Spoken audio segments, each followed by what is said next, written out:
Hello everyone, this is business study classes for class 12th. As you know that myself Veena Malviya, and we are continuing our this class with the Taylor's scientific management and techniques.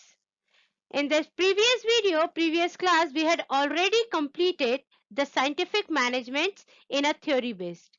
And how could we implement in that practically? So in this video, we are trying to make ourselves understand the practically implementations by the techniques of Taylor's. According to the techniques of scientific management, which had given by the Taylor, that is functional foremanship. Functional foremanship is a technique in which planning and the execution means the production department. Planning and the executions are separated. Planning department separated and the execution department separated. There are 8 type of specialized professionals for each under planning and for each under executions means the production, who keep at watch on all workers to extract optimum performance. तो according to the tailors हमसे ये कहना चाह रहे हैं कि जो work of factory है, ऑर्गेनाइजेशंस का जो वर्क है, it will be divided into 2 सब departments, that is planning departments और प्रोडक्शन डिपार्टमेंट्स या एग्जीक्यूशन डिपार्टमेंट्स. उनके अनुसार जो एक फैक्ट्री का जो वर्क है, एक ऑर्गेनाइजेशन का जो वर्क है, उसको 2 भागों में डिवाइड कर देना चाहिए. एक प्लानिंग डिपार्टमेंट्स में डिवाइड कर देना चाहिए, दूसरा प्रोडक्शन डिपार्टमेंट्स या एग्जीक्यूशन डिपार्टमेंट्स में डिवाइड कर देना चाहिए. और हर डिपार्टमेंट्स के लिए 4 एक्सपर्ट जो है वो प्रोवाइड करवाना चाहिए. प्रोफेशनलिस्ट 4 एक्सपर्ट्स जो है वो उन्हें प्रोवाइड करवाना चाहिए. जो एक्सपर्ट है वो उस प्लानिंग के लिए काम करेंगे और जो expert production departments, execution departments के लिए वो उसके लिए वर्क करेंगे.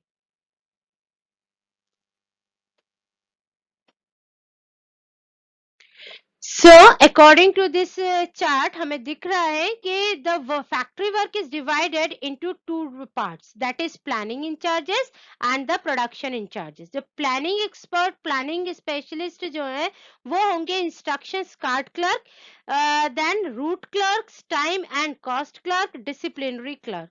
Then the productions specialist and the in charges होंगे speed boss, gang boss, repair boss and the instructions.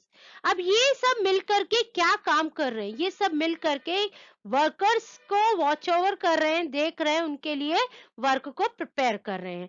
Then what about the work function of the instruction card clerk? Instruction card clerk क्या करेगा कि मतलब जो instructions है उनको prepare करेंगे. Instruction जो प्रिपरेशन होगी उसमें क्या क्या कंटेंट होना चाहिए कि जो वर्क का क्या नेचर है, nature of work, the procedure of work and the detail of a machineries. ये इस टाइप के कुछ कुछ इंस्ट्रक्शंस बना करके वो गैंग बॉस को हैंड ओवर करेंगे. ये इंस्ट्रक्शन कार्ड क्लर्क का वर्क होता है. Then the route work specify that the work will be completed in a sequence. जो रूट वर्क से रूट वर्कर जो क्लर्क है वो क्या काम करेंगे कि इस मतलब जो वहां पे काम कर रहे लोग जो है वो एक सीक्वेंस में वर्क कर रहे हैं या नहीं कर रहे, काम एक सीक्वेंस में हो रहा है नहीं, या एक दिन में कितना काम होना चाहिए वो भी रूट वर्क क्लर्क ही डिसाइड करेगा, और उस काम को कैसे होना चाहिए ये भी रूट वर्क क्लर्क ही डिसाइड करता है.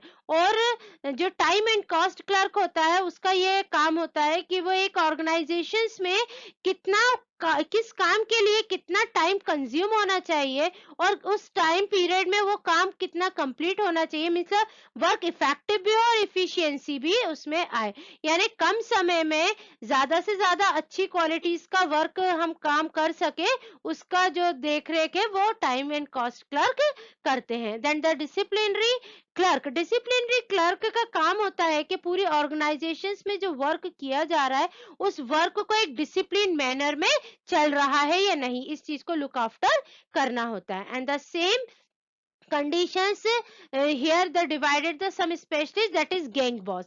Gang boss का मतलब ही एक अजीब सा है कि gang boss यानी बहुत सारे डिफरेंट ग्रुप्स अपने कन्वीनियंस के अकॉर्डिंग हमें काम करवाने के लिए ग्रुप बना लेना पड़ते हैं वर्कर्स के, और उन वर्कर्स में से ही हमें एक को लीडर बनाना होता है।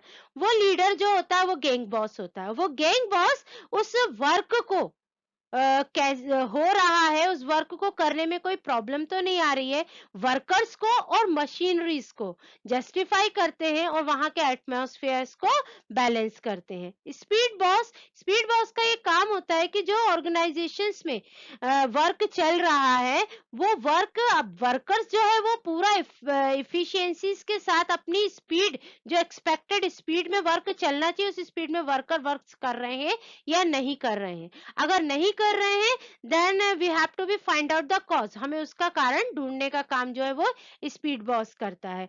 और अगर अच्छे से और सही स्मूथली वर्क स्पीड में वर्क चल रहा है मींस वो ये श्योर हो जाते हैं कि ऑर्गेनाइजेशन जो है वो सही समय पे अपना टारगेट कंप्लीट कर लेंगे। देन द रिपेयर बॉक्स जो होता है उसका एक बहुत ही अच्छा काम होता है कि उसको एवरीडे और time to time all the machineries, tools and all the equipments which will be required for the productions उसे अपना चेक करते हुए चलना होता है। And the inspector look after each and every situations and see before the finishing of goods the quality of good he have to be clarify, कि वो उस goods की जो means qualities है उसको चेक करे कि जो हमने सोचा था वैसा कि वैसा ही हम पूरा काम कंप्लीट कर पा रहे हैं या नहीं कर पा रहे हैं, गुड की क्वालिटीज जो हमने डिसाइड की थी हम वैसा ही उसको बना पा रहे हैं या नहीं बना पा रहे हैं। अगर नहीं बना पा रहे देन जो इंस्पेक्टर है वो उसको मेंशन भी कर सकता है कि भाई आपको यहाँ पे ये करेक्शन करना है। अदरवाइज अगर बहुत अच्छे से जो एक्सपेक्टेड वर्क हमने सोचा रखा है और वैसे ही हम उसको पा रहे हैं देन हम उसको आगे बढ़ा सकते हैं। तो ये सारे जो वर्क है ये प्लानिंग डिपार्टमेंट्स के कुछ स्पेशलिस्ट करते हैं और प्रोडक्शन डिपार्टमेंट्स के कुछ स्पेशलिस्ट करते हैं। So the second techniques, that is standardization and simplification of a work. Standardizations refers to developing standard for every business activities. एक बिजनेस में बहुत सारी एक्टिविटीज होती हैं, प्रोडक्ट की क्वालिटी मेंटेनेंस से लेकर के वर्किंग की quality maintaining and the name of the organisations and using raw material machinery product each and everything the worker satisfaction, बहुत सारी एक्टिविटीज होती हैं। हर डिपार्टमेंट्स की अपनी अलग अलग एक्टिविटीज होती हैं। सो अकॉर्डिंग टू टेलर यहाँ कहना चाहते हैं standardizations refers to developing the standard for every business activities. इस ऑर्गेनाइजेशन में बिजनेस की जितनी भी एक्टिविटीज हो रही होती हैं उसमें हमें स्टैंडर्ड को मेंटेन करके रखना होता है, मीन्स द क्वालिटी प्रोवाइड करवाना है। अगर हमें किसी भी कंज्यूमर को सेटिस्फैक्शन करना है तो हमें उसको एक क्वालिटी प्रोडक्ट प्रोवाइड करवाना होगा। And where is the simplification is also a very simple things to make work easier. किसी भी काम को हमें सरल बनाना है। Simplification refers to the eliminating the subsistence and the varieties of product or a service। बहुत सारे प्रोडक्ट बनाने की बजाय एक क्वालिटी ऑफ प्रोडक्ट प्रोवाइड करो। जैसे कि एक शू कंपनीज का ही हम ले लें, एक शू कंपनीज मतलब एक पर्टिकुलर नंबर ऑफ शूज को मैन्युफैक्चर करती है। जैसे कि बाटा है, बाटा अपने आप में एक ऐसी कंपनी है जो बहुत ही good quality of shoes market में प्रोवाइड करवाती है। ठीक है, अगर वही दूसरे कंपैरिजन में अगर कोई दूसरी शूज कंपनी है वो बाटा के कंपैरिजन के थ्रू वो मतलब वो शूज लेकर के तो आ रही है मगर साथ में वो वहां पे मतलब 1 2 3 4 साइज ऑफ शूज के प्लेस पे 1.25 साइज का शूज बना रहे हैं या 2.5 पॉइंट का शूज बना रहे हैं, तो वो जो वर्क को कॉम्प्लिकेटिव बना करके मार्केट में लॉन्च कर रहे हैं। तो यहाँ पे इस जो मतलब एक तो वो क्वालिटीज को भी मार्केट में मेंटेन नहीं कर पा रहे बाटा की तरह और ना ही वो उस वर्क को सिंप्लीफाई कर पा रहे। वही बाटा जो है वो कम उसका मतलब कहना चाहिए नंबर ऑफ प्रोडक्ट जो है उसकी क्वालिटीज को वो मेंटेन करे हुए है, और बहुत ही सिंपल साइज जो फिक्स साइज है उस फिक्स साइज को ही वो मार्केट में मूव करते। तो यहाँ पे हम अगर दोनों ही चीज देखें तो मतलब वर्क की क्वालिटी स्टैंडर्ड्स को भी वो मेंटेन कर रहे हैं, नाम को भी वो मेंटेन कर रहे हैं, और दूसरी तरफ हम कंपैरिजन करें दूसरी कंपनीज को, तो वो अपने ही काम को कॉम्प्लिकेटिव बना करके मतलब एक साइज की जगह वो साइज में भी पॉइंट में वैरायटीज प्रोवाइड करवा के क्वालिटीज को भी मेंटेन नहीं कर पा रहे हैं, और यहाँ पे अपने ही वर्क को वो कॉम्प्लिकेटिव बना रहे हैं। तो यहाँ पे जो techniques of scientific management Taylor's हमसे यहाँ कहना चाह रहे हैं कि किसी भी ऑर्गेनाइजेशंस में क्वालिटी ऑफ स्टैंडर्ड्स प्रोवाइड करने के लिए स्टैंडर्डाइजेशन अप्लाई किया जाना चाहिए, और सिंप्लीफिकेशंस को प्रेफर किया जाना चाहिए कि वर्क को इजी वे में बनाया जाए, काम को बहुत ही इजी तरीके से किया जाए। According to this techniques of a scientific management, Taylor's given a method studies. Method study means the objective of a method is to final out one of the best way of doing the job to maximize efficiency in the use of materials, machinery, manpower and the capitals. According to Taylor's हम ये कहना चाहते हैं कि मतलब method studies को apply किया जाना चाहिए ऑर्गेनाइजेशंस में कि एक काम को करने के बहुत सारे तरीके होते हैं, और उन बहुत सारे तरीकों में से दी बेस्ट वन जो आपकी ऑर्गेनाइजेशंस के लिए सुटेबल है उसको फाइंड आउट करो और उसको अप्लाई करो। जैसे कि सपोज मान लो मुझे कोई काम करना है, अपना टारगेट को कंप्लीट करना है, ये मेरा एक ऑर्गेनाइजेशन से मुझे अपने टारगेट को कंप्लीट करना है, और उस टारगेट को कंप्लीट करवाने के लिए मुझे मतलब 5 वर्कर्स की और जरूरत होती है। अब मैं वो 5 वर्कर्स को बाहर से ढूंढ के लाऊं या काम करवाऊं, या फिर जो ऑलरेडी काम कर रहे वर्कर्स हैं उन वर्कर्स को अलग मोटिवेशंस के थ्रू अलग बोनस प्रोवाइड करूं, सैलरी इंक्रीज करूं, और उनसे कहूं कि आप मेरा ये टारगेट को कंप्लीट कर दें। सो ये बहुत सारे अलग अलग मेथड्स होते हैं, हम इनमें से जो सुटेबल मेथड्स होगा हमारे टारगेट्स को कंप्लीट करवाने के लिए, उस one of the best methods को हम अपनी टारगेट को कंप्लीट करवाने के लिए यूज करें।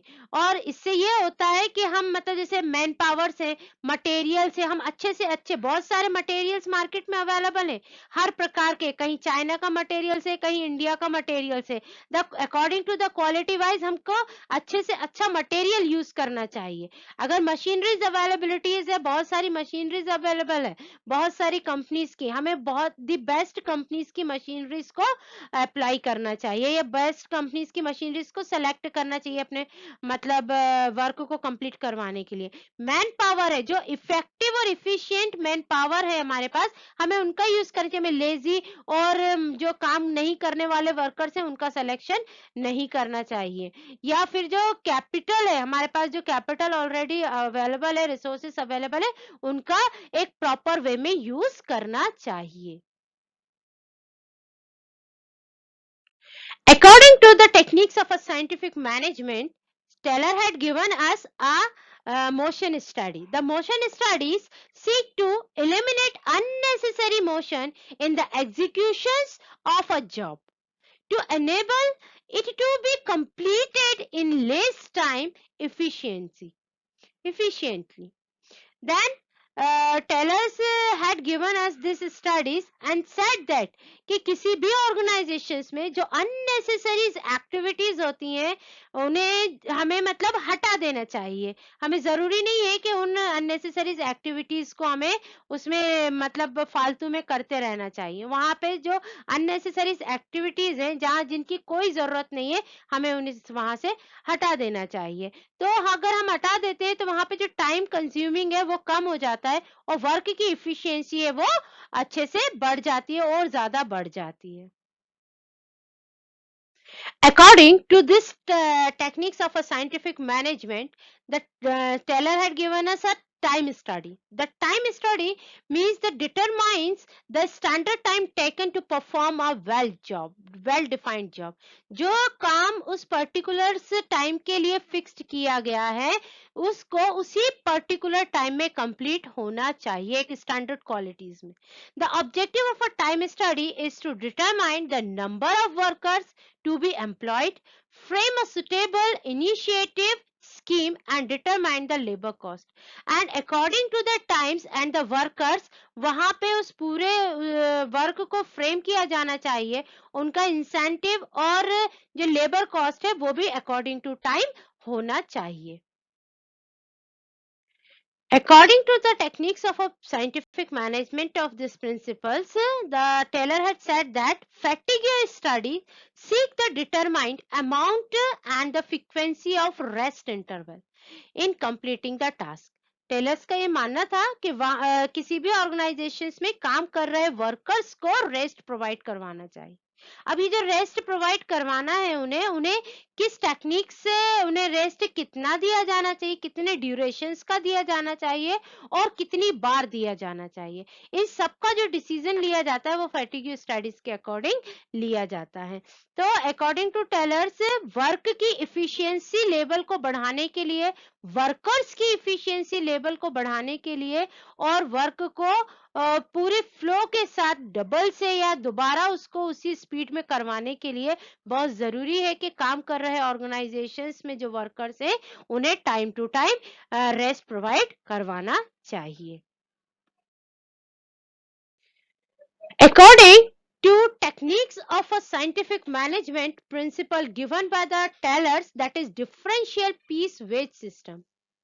Differential piece wage systems seek to reward a more efficient worker by giving more wages for more quantity of a standard production achieved. According to this principle, Taylor had said that Taylor's का कहना ये रहा कि वहां जो जिस भी organisations में मतलब वर्कर्स वर्क कर रहे हैं उनकी जो सैलरीज है वो उनकी वर्क इफिशियंसी डिसाइड करेगी कि कौन सा वर्कर कितना काम कर रहा है, वो वर्कर उसके अकॉर्डिंग सैलरी पाएगा. यहाँ पे ये मतलब नहीं है टेलर्स का कि वो जो वर्कर्स काम कर रहे हैं उनको अलग अलग सैलरी प्रोवाइड करेंगे, नहीं. उनके according the piece wage system, मतलब किसी एक यूनिट का उन्होंने प्राइस फिक्स कर लिया 10 रुपीज, तो वो उस पर्टिकुलर फिनिश्ड प्रोडक्ट की जो प्राइस है 10 रुपीज, अगर एक वर्कर्स दिन भर में 10 यूनिट्स कंप्लीट कर लेता है तो उसको 100 रुपीज मिलेगा. अगर एक वर्कर्स 10 यूनिट्स कंप्लीट कर लेता है एक दिन में तो उसको उस 10 यूनिट्स के 100 रुपीज मिलेंगी, क्योंकि एक यूनिट्स का प्राइस 10 रुपीज है. अगर वर्कर्स 10 यूनिट्स की जगह 7 यूनिट्स, 9 यूनिट्स या 6 यूनिट ही कंप्लीट कर पाता है तो उसे उसके अकॉर्डिंग पर यूनिट 10 रुपीज के हिसाब से मिलेगा. अगर 6 यूनिट उस वर्कर ने कंप्लीट किया देन 60 रुपीज वो पाएगा. अगर किसी ने 70 यूनिट्स कंप्लीट किया तो वो 70 रुपीज पाएगा. अगर किसी ने 100 यूनिट्स कंप्लीट किया तो वो 100 यूनिट ही पाएगा. अकॉर्डिंग टू टेलर्स, अगर मोर देन 10 यूनिट्स कंप्लीट करता है कोई workers same standard of quality product को, तो वो उससे ज्यादा भी पा सकता है. मतलब उसको according to the piece wage, according to the piece of a unit उसको सैलरीज मिलेगी कि जो जितना काम करेगा उसको इतनी सैलरी मिलेगी. So the techniques of scientific management, the Taylor had given us a mental revolution which already we had discussed in our previous video, that is fighting with employers and the workers. The main reason is behind that is profit discussion. Employer सोचता है कि workers काम नहीं कर रहे हैं और unnecessary उनको प्रॉफिट्स हमको देना होता है, सैलरी हमको देना होता है. वर्कर सोचते हैं हम इतना काम कर रहे हैं और मैनेजमेंट हमसे कभी सेटिस्फाइड नहीं होता और हमसे कमाया हुआ प्रॉफिट वो खुद अपने पास रख लेते. That is the main reason of a fighting between the employers and the workers. So इसी माइंड्स को क्लियर करने के लिए, माइंड को चेंज करने के लिए the teller had given us a mental revolution.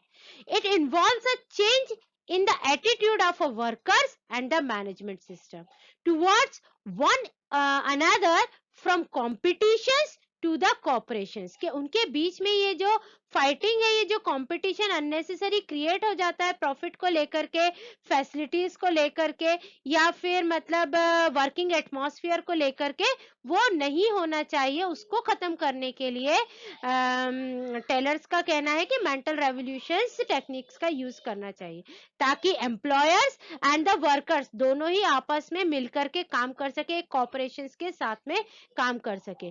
क्योंकि भाई वर्कर्स जो है, वर्कर्स भी एक ह्यूमन बीइंग से, एक इंसान है, वो अपने अकॉर्डिंग ही वर्क करते हैं, और वो मेहनत से, ईमानदारी से, डेडिकेशन से तभी वर्क कर पाएंगे जब एक मैनेजमेंट सिस्टम उन्हें एक एटमॉस्फेयर, एक अच्छा एटमॉस्फेयर प्रोवाइड करेगा कि वो उस एटमॉस्फेयर में वर्क कर पाए. और एक अच्छा एटमॉस्फेयर अगर उन्हें मिलेगा तो ऑटोमेटिकली जो डेडिकेशन है towards the management and towards the organisations, वो वर्कर्स में अपने आप ही बढ़ जाएगी. तो ये जो कॉपरेशंस की फीलिंग को डेवलप करने के लिए मेंटल रेवोल्यूशंस टेक्निक्स को हर ऑर्गेनाइजेशंस में अप्लाई किया जाना चाहिए. So with this we had finished our techniques of a scientific management given by Taylors. I hope you well understand about the scientific management system and its concept and the techniques of a scientific management.